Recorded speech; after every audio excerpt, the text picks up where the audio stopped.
At Cologne-Bonn Airport, the leading political representatives of the Federal Republic of Germany, headed by President Heinrich Lübke and Chancellor Ludwig Erhard, await the arrival of a prominent visitor from Africa.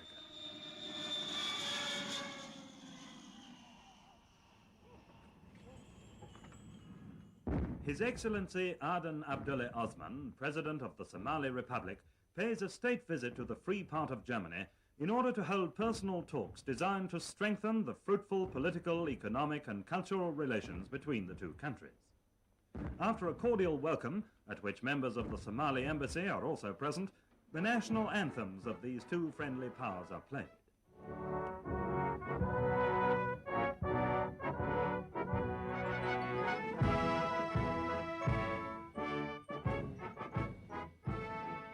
Together, the two heads of state inspect the Guard of Honor drawn up by the Bundeswehr, the first steps on the soil of a country which during the next 10 days, Adan Abdullah Osman will come to know more closely, attentively followed by eager reporters and journalists representing the international press.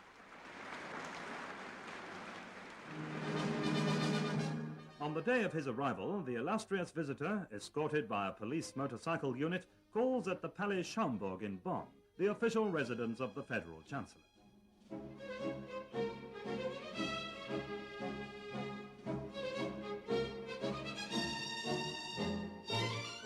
At this meeting, which is also attended by the General of the Somali Police Force, the principal subjects of discussion are the technical and economic problems facing this rising young country, which has only been independent for 5 years, and which is now able to bear the sole responsibility for its future.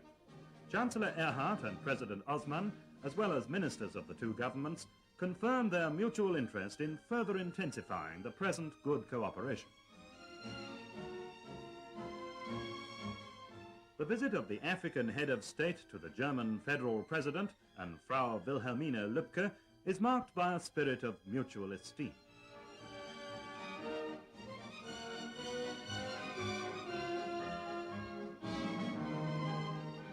In the presence of his ministers who accompany him on his tour of the Federal Republic, President Osman is decorated with the Grand Cross of the Order of Merit of the Federal Republic of Germany by President Heinrich Lübke. The German president is honored by the award of the Order of the Somali Star, presented to him by his African guest.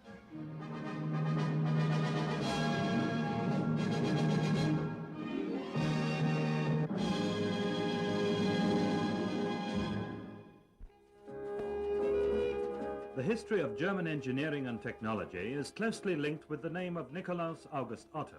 On the second day of his visit, the Somali president is shown round the Klöckner-Humboldt-Deutz works in Cologne, where 100 years ago the revolutionary development of the combustion engine first started.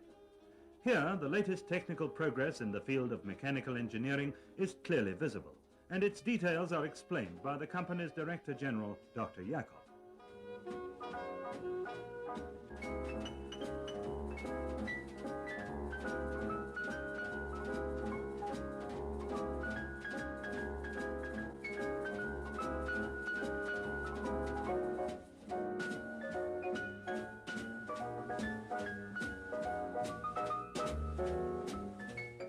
President Osman displays keen interest especially in those heavy vehicles that could help to accelerate the building of roads and industries in his country, which is twice the size of the Federal Republic, and which could be used to great advantage in the extensive agricultural areas of Somalia.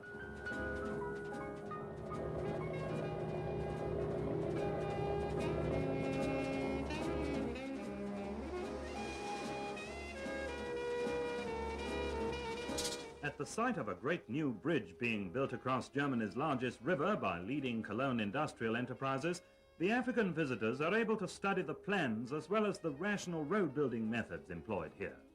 These are of vital importance in order to keep the ever-increasing traffic in the Federal Republic on the move.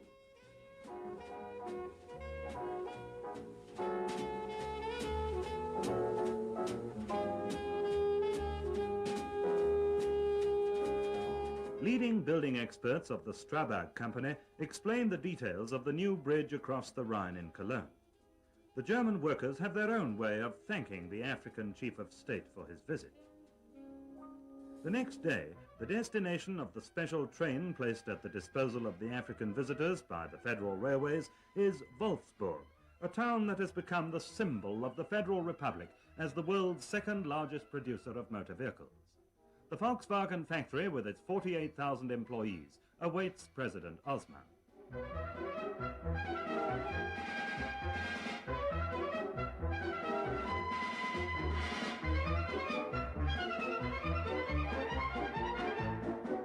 Every day, 5,600 vehicles come off the final assembly lines, ready for shipment to all the countries of the world.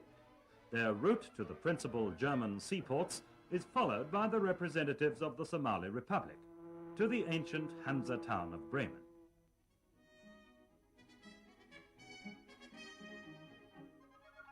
With an expert and critical eye, President Osman and his delegation study this full-scale model of the Bremen docks, and are thus able to compare their organization and installations with those in Mogadishu, the capital of their country on the Indian Ocean.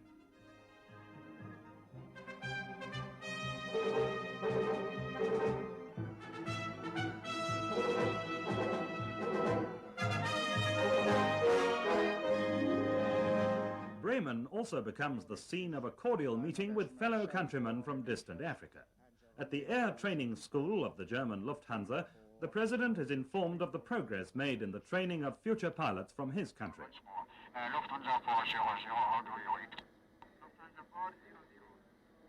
Roger, V-line 142 is clear. Time now 4-5. Over. Intensive study was required before the trainees became familiar with the laws of aerodynamics and navigation, and before they were able to complete without fault the severe exercises in the Link training plane. Then, with their German trainers at their side, they were able to demonstrate to the eminent African visitors takeoff and perfect low-flying exercises.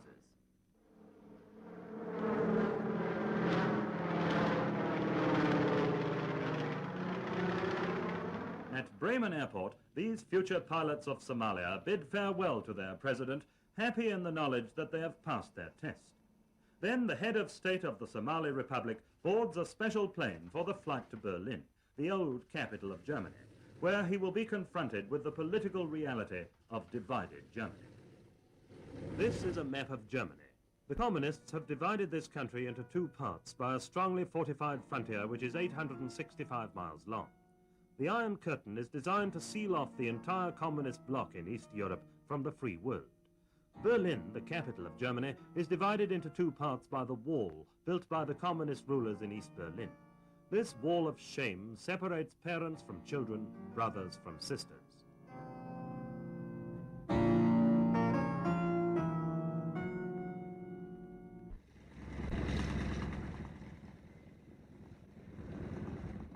After flying through the air corridor over Soviet-occupied territory, President Osman receives a warm welcome at Tempelhof Airport by the Deputy Mayor of Berlin, Herr Alberts, and by members of the Berlin Senate.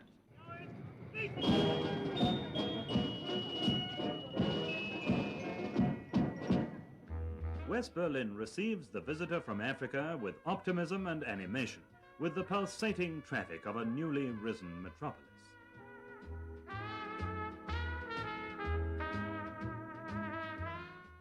Along Kurfürstendamm, the city's most famous street, past Charlottenburg Castle, across Ernst-Reuter-Platz, and through the Hansa district, designed by architects from all over the world, the African visitors drive to the Brandenburg Gate.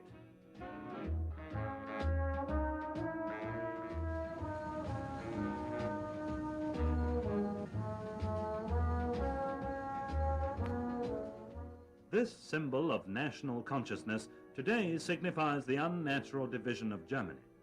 Here at the wall erected by the communist rulers in East Berlin, freedom and the right of self-determination for 17 million Germans beyond the Iron Curtain come to an end.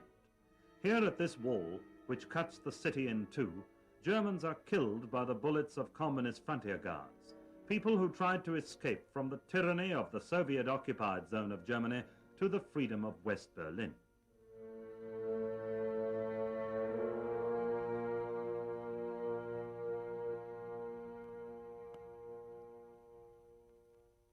In the variety of meetings and impressions, the visit to Garmisch-Partenkirchen will doubtless remain as a treasured memory, recalling the peaceful atmosphere of a small South German town, which is also a center of international tourism.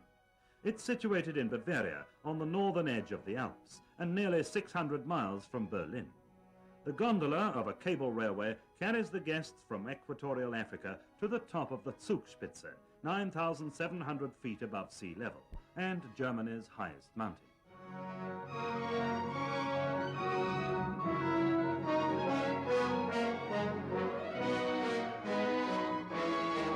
On this particular day, visibility is not very good, just enough for a few snapshots by the reporters and the newsreel cameramen.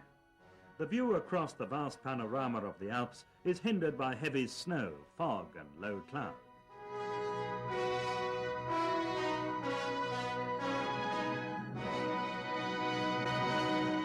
Munich, the capital of Bavaria, makes up for it, however, and presents itself to President Osman and his delegation with all the signs of the commencement of spring. Past some fine examples of Baroque and classical architecture, through the busy streets of a city which has become the home of outstanding scientists and artists, and which at the start of the university semester attracts 23,000 students, and on to Group, to the Bavarian Institute for Cattle Breeding. The Minister of Agriculture, Dr. Hundhammer, welcomes the Somali president and escorts him through the extensive grounds and modern research institutes.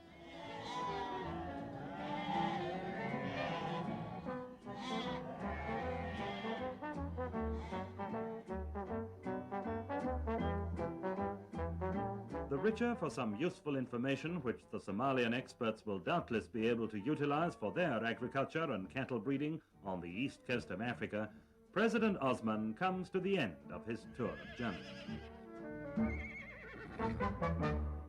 At Munich airport, the Speaker of the Bavarian Parliament, Ludwig Hanauer, and Bavaria's Minister of Agriculture, Dr. Hundhammer, bid farewell to the President of the Somali Republic.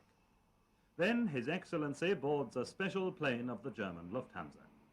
As he leaves German soil, President Adan Abdullah Osman is accompanied by the cordial wishes of the German people and their government for his personal well-being and a happy future for his country.